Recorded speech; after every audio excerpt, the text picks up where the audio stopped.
dostlar, Halk Bilim Araştırmaları Merkezi çatısı altında bu güzel konserleri verirken araştırma boyutuna da bir miktar dem vurmak adına bugün birazdan seslendireceğimiz türkünün öyküsünü sizlerle paylaşmak istiyorum.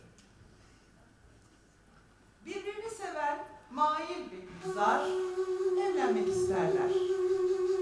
Fakat aileleri bu evliliğe onay vermez. Mail Gülizar'ı kaçırır ve evlenirler. Onun üzerine Gülizar'ın ailesi Gülizar'ı hayatlarından silerler. Gülizar ve Mail birlikte mutludurlar. Ama o Mail'in vazgeçemediği av merakı delikanlılıktan beri devam etmektedir.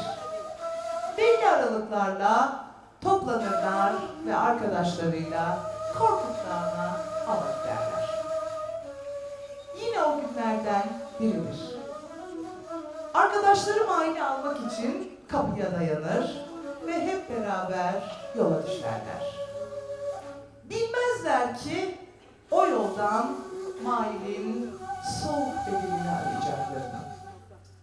Çünkü Mail hastadır ve o avdan dönemeyecektir.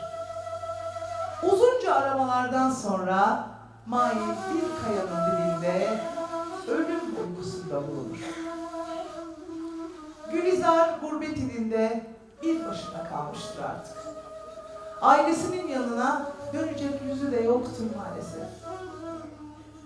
Oturur sedirin üstüne, aralar pencereyi, ay ışığı içeriye dolar ve başlar iç hesaplaşması Gülizar'ın pencerenin önünde.